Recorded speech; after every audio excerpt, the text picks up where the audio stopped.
can't write the check for $625. Will this work? No. No, will not work.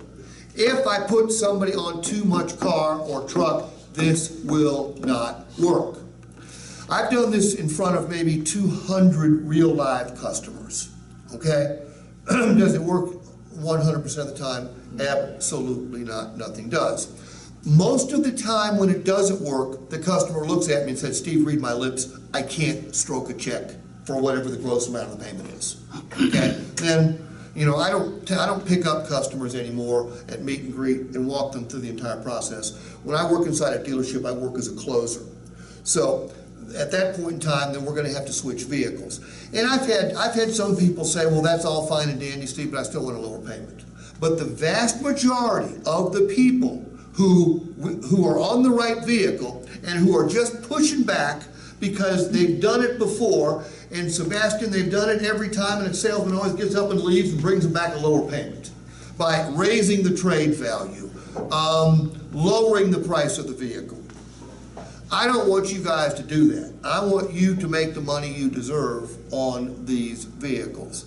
But again, let me emphasize, you have to put the customer on a vehicle that they can stroke the check for.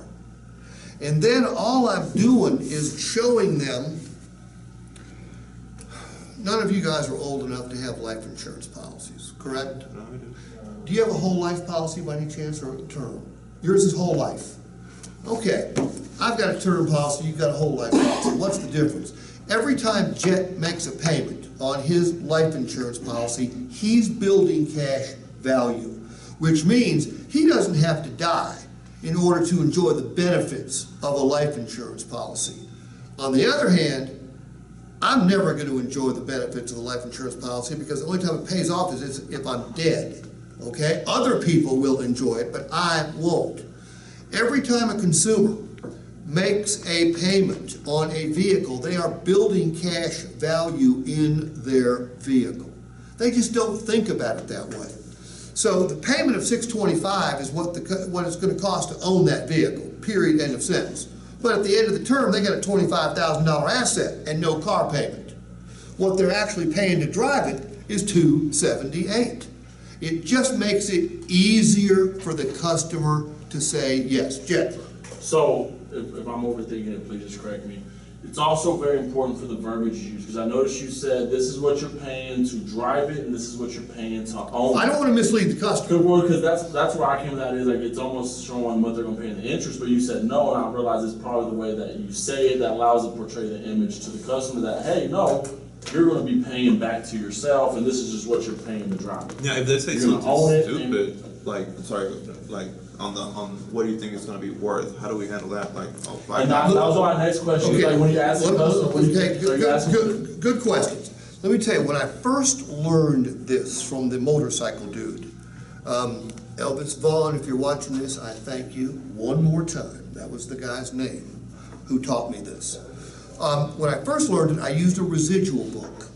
Okay, I had a residual on every single vehicle made because I have to, you know, if I'm in a Kia store, you sell other models when on the used car side. This is really strong on the new car side. It's off the charts strong on the used car side because of depreciation factors. So I would show the customer, here's what it says, how it's going to depreciate over a 2, 3, 4, 5, 6 year period of time. And then one day, I forgot my residual book when I went to work. And I said, oh my, what am I going to do? And then I said, well, shoot, I'll just ask the customer what they think the vehicle's going to be worth at the end of the term. And it turns out that those numbers had more validity because they were the customer's numbers. And oftentimes the customer was a little bit high, and I would even back them down. Rarely did I get a stupid number because remember, Jet, they're hoping the vehicle's going to be worth a lot at the end of the term.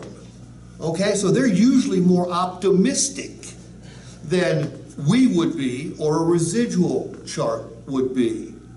And even if he had said $10,000, it wouldn't have mattered because I'm still going to reduce the amount that he's paying to drive the vehicle. It's just not going to be reduced by $347. It's going to be reduced by $140 or $150. But if he's worried about $625, because maybe he's never had a $600 payment before, I'm still gonna be able to show him what I call a net payment, or the payment, what it's gonna cost to drive, of a much lower number. All this is designed to do is make it easier for the customer to say yes.